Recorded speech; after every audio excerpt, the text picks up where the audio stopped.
মূৰত টেনশ্যন আৰু ভয় অহা ফেব্ৰুৱাৰীৰ পৰা মেট্ৰিক এক্সাম ষ্টাৰ্ট হ'ব। তো গতিকে আজি আমি ছ'চিয়েল ছায়েন্সৰ মষ্ট ইম্পৰ্টেণ্ট কুৱেশ্যনৰ আপোনালোকৰ আহি থাকে প্ৰায়ভাগে। এইটো নাম হ'ল অসমৰ মেপ ড্ৰয়িং কৰা। অসমৰ মেপ ড্ৰয়িং চিত্ৰাংকন কেনেকৈ কৰিব লাগে আজি আমি অতি সহজত এই ভিডিঅ'টোত মাধ্যমত আমি শিকাম। গতিকে পলম নকৰি আজি কি ধৰণে এপ ব্যৱহাৰ কৰিম আৰু কোনটো এপ ব্যৱহাৰ কৰি আমি অতি সহজত অংকন কৰিব পাৰিম অসমৰ মেপ। গতিকে বলা হওক চাওঁ।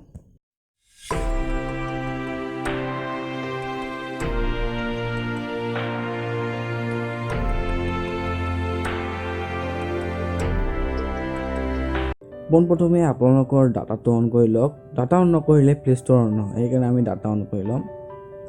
ডাটা অন কৰাৰ পিছত ডাটা যেতিয়া ভালকৈ অন হ'ব তেতিয়া আমি প্লে ষ্ট'ৰ বিচাৰিম মোবাইলত।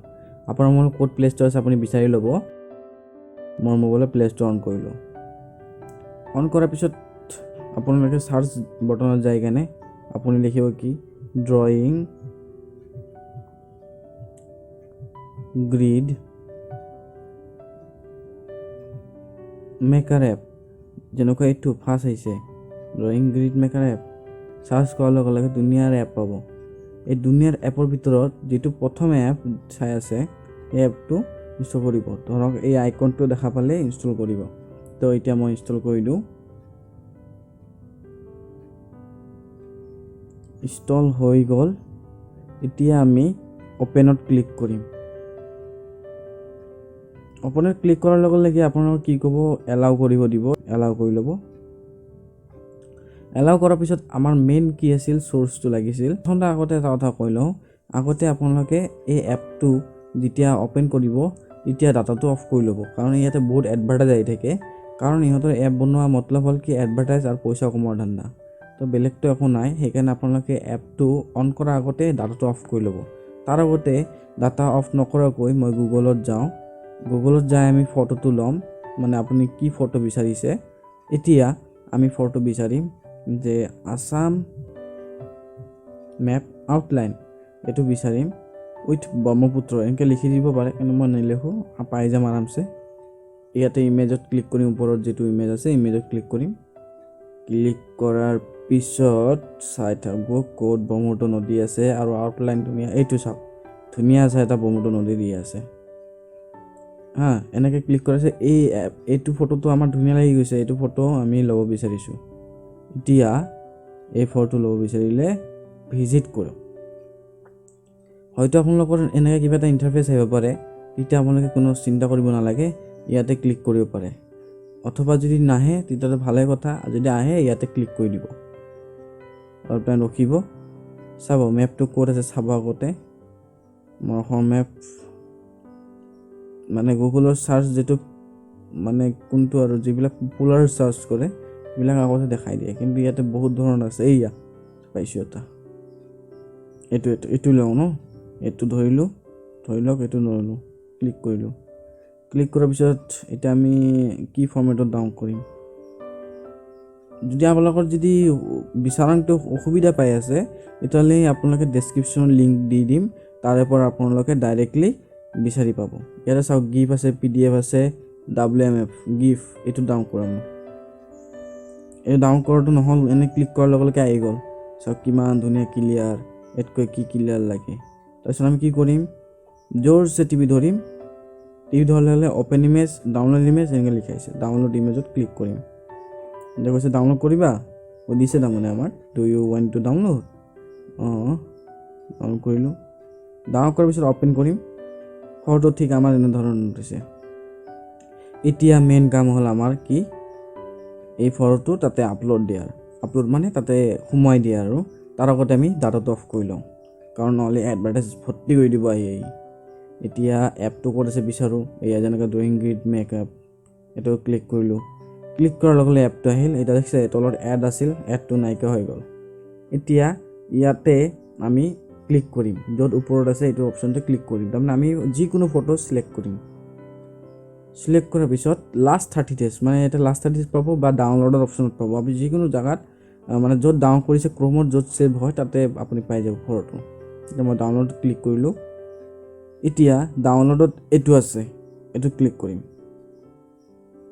ক্লিক কৰাৰ পিছত আপুনি ভাবিছে ফটোটো ক'ত গ'ল, এইটো ওপৰত দেখিছে ফটোটো।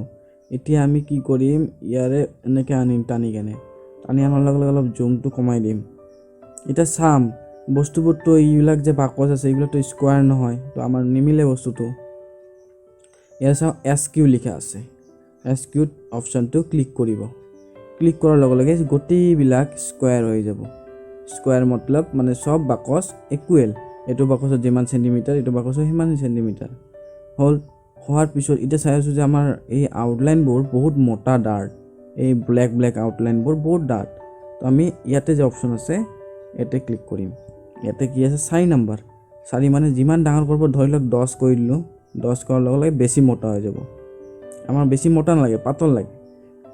তো আমি ধৰি লওক এটা হিচাপ দি 4 আছিল, তেতিয়া আমি এটা 2 দিওঁ। 2 দিয়াৰ লগে লগে পাতল হৈ গ'ল, বহুতখিনি পাতল হ'ল। হোৱাৰ পিছত এতিয়া আপোনালোকে ক'ব পাৰে ইমান আউটলাইন আৰু পেপাৰৰ ধুনীয়া ড্ৰয়িং কৰিম, ধুনীয়া আউটলাইন, ইমান আউটলাইন ভাল নালাগে, অলপ কম হ'লে ভাল হ'লে হয়, এনেকৈ ভাবি আছে। ভাবি থাকিব পাৰে, কোনো কথা নাই। সেইটোৰ কাৰণে এটা উপায় আছে। কি কৰিব পাৰিব আপোনালোকে, এই যে ওপৰত যে এইটো লাইন আছে এইটো ক্লিক কৰিব। ক্লিক কৰি 5 rows বুলি লিখা আছে, 5 rows এইটো হিচাপ দিওঁ। যেনেকৈ ধৰি লওক 1 2 3 4 5 rows। ইয়াতে ওপৰ পিনে চাওক 1 2 3 4 5 6 7 7টা rows আছে। মানে 5 rows মানে ইয়াৰ আন্দাজত মানে এইটো ওপৰৰখিনি হৈ যায়। তো আমি এতিয়া কি কৰিম, আমি ৰ'জটো কমাই দিম। ৰ'জটো কমাই দিলে তেতিয়াহ'লে বস্তুবোৰ বেছি নালাগে। ধৰি লওক 3 দিলোঁ, 3 দিয়াৰ লগে লগে ৰ'জটো ডাঙৰ হৈ গ'ল। এতিয়া আমাৰ সুবিধা হ'ব, বেছি আউটলাইন কৰিব নালাগিল। আমাৰ 1 2 3 1 2 3 4 বাছ হৈ গ'ল। হোৱাৰ পিছত এতিয়া আমি এই বস্তুটো ছেভ কৰিম। ছেভ কৰিব লাগিল। ছেভ কৰাৰ কাৰণে কি কৰিম, ইয়াতে তাৰে আমি যেতিয়া অ'পেন কৰিছিলোঁ তাৰ কাৰণে ইয়াতে আছিল, এতিয়া এইটো হ'ব ছেভ কৰাৰ। ছেভত ক্লিক কৰিম। ছেভ কৰাৰ লগে লগে ক'ত ছেভ হ'ব এইটো লিখি দিছে। এতিয়া আমি তাতে যাম, য'ত ছেভ হৈছে তাতে যাম। মই ডাইৰেক্টলি এলবাম খুলি দিছোঁ। এলবাম খোলাৰ পিছত ইয়াতে আছে লাষ্ট 30 days। মই এইটো বহুত সুবিধা হয়, লাষ্ট 30 days আহে। ইয়াতে আহি গ'ল মেপটো, চাই আছে মেপটো আধা আধি কাটা গ'ল। এইটো মানে কি ক'ম আৰু, এপৰ অলপ দিগদাৰ, অলপ কিবা এটা প্ৰব্লেম হয়, এইটো উপায় নাই। অলপ ঠিক কৰাৰ কাৰণে ইয়াৰ পৰা চাব পাৰি আপুনি পিছত। আপুনি দেখি এইটো আমি এতিয়া আউটলাইন বনোৱাৰ চেষ্টা কৰিম। আউটলাইন মতলব মানে এইবিলাক যে যিটো লাইনবোৰ আছে এই লাইনবোৰ বনোৱাৰ চেষ্টা কৰিম। কেনেকৈ বনাম এইটো আহক বহীত যাই কিনে চাওঁ। মই এটা A4 সাইজ পেপাৰ লৈ লৈছোঁ। তাৰ আগতে মই লাইনবোৰ ড্ৰয়িং কৰিছোঁ। তলৰ পিনে যিটো মই ফটো দিছোঁ সেইমতে আমি ইয়াতে স্কেল দি যোগ কৰিম 24 চেণ্টিমিটাৰ। ইয়াতে তলত লিখি দিলোঁ 24 চেণ্টিমিটাৰ। ওপৰৰ যিটো লাইন দিছোঁ, তলৰ যিটো লাইন দিছোঁ টোটেল 24 চেণ্টিমিটাৰ। স্কেল ব্যৱহাৰ কৰি আপোনালোকে 24 লাইন বনাই ল'ব ওপৰৰ তলত। তাৰপিছত আমি ছাইডৰ দুটা যিটো লাইন আছে সেইটো আমি দিছোঁ 18 চেণ্টিমিটাৰ। ছাইডৰ আৰু দুটা ছাইডৰে আমি 18 চেণ্টিমিটাৰ দি দিছোঁ। এতিয়া কথাটো হ'ল মাজৰ যিটো কোঠাবোৰ আছে, যিটো মানে বাকচবোৰ আছে সেইটো কিমান চেণ্টিমিটাৰ। ইয়াৰ 1 2 3 4টা 4টা ওপৰৰ বাকচ, তলৰ ছাইডৰ পিনে 3টা বাকচ, আৰু সেই বাকচৰ প্ৰত্যেকটা চেণ্টিমিটাৰ হ'ব 0ৰ পৰা 6 চেণ্টিমিটাৰ। এতিয়া আমি 0 দি দিছোঁ, 0ৰ পৰা 6 চেণ্টিমিটাৰ। 6ৰ পিছত কি আহে, ডবল 6 কৰিলে 12 চেণ্টিমিটাৰ, 12 আৰু প্লাছ 6 কৰিলে 18 চেণ্টিমিটাৰ, 18 চেণ্টিমিটাৰ 6 প্লাছ কৰিলে 24 চেণ্টিমিটাৰ। টোটেল মিলাই আমাৰ কিমান হ'ল 24 চেণ্টিমিটাৰ। ছেম ধৰণৰ তলতো আমিও 0 to 6 চেণ্টিমিটাৰ দিম। তাৰপিছত ছাইডত আমি এতিয়া কি কৰিম, 0 to 6 চেণ্টিমিটাৰ দিলোঁ, আৰু এতিয়া 12 চেণ্টিমিটাৰ দিলোঁ, 18 চেণ্টিমিটাৰ। তাৰমানে আমাৰ টোটেল মিলাই কি হ'ল ছাইডৰ দুটাৰ 18 চেণ্টিমিটাৰ। এতিয়া আমি স্কেল দি মাপ কৰি দেখাই দি আছোঁ। আপোনালোকে হয়তো গম নাপাব পাৰে, সেইকাৰণে স্কেল ব্যৱহাৰ কৰি দেখাওঁ এতিয়া আমাৰ চেণ্টিমিটাৰবোৰ ঠিক আছে নে নাই। মই আগতে ড্ৰয়িং কৰিছোঁ কাৰণ বহুত টাইম হৈ গ'ল ভিডিঅ'টো বনাওঁতে, সেইকাৰণে আমি আগতে ড্ৰয়িংটো কৰি লৈছোঁ। এতিয়া স্কেলটো চাওক, ইয়াৰ পৰা 6, 6ৰ পৰা 12, 12ৰ পৰা 18, 18/24 এই সাইড চাওক 0 পৰা 6 6 পৰা 12 12 পৰা 18 ঠিক আছে এতিয়া আমি ড্ৰয়িং কৰিম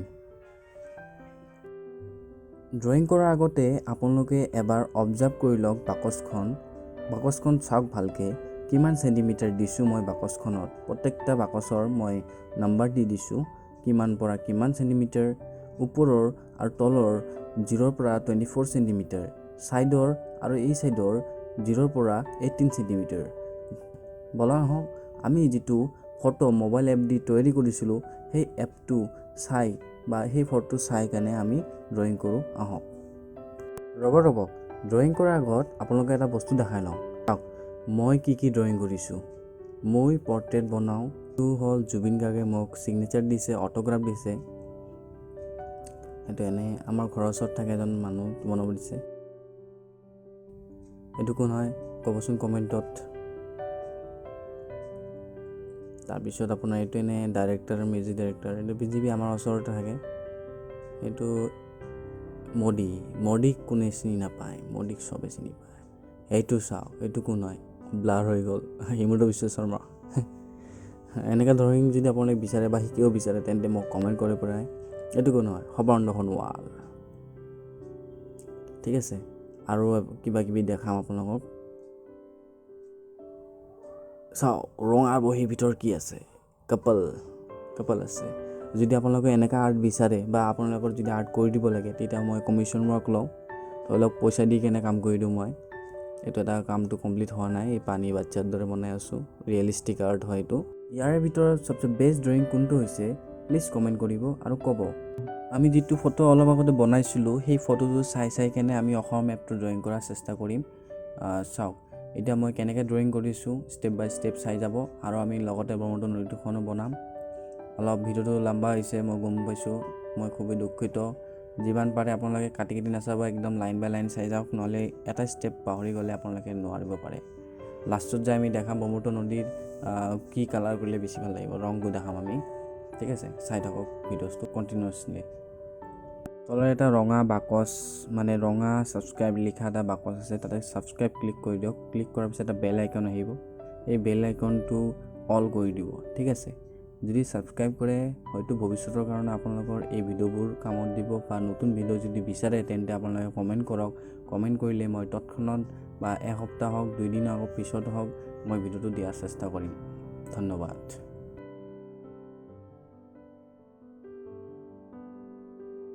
আশা কৰিছোঁ আপোনালোকৰ ভিডিঅ'টো ভালে লাগিছে ধন্যবাদ এই ভিডিঅ'টো চোৱাৰ বাবে Thanks a lot and goods and best of lucks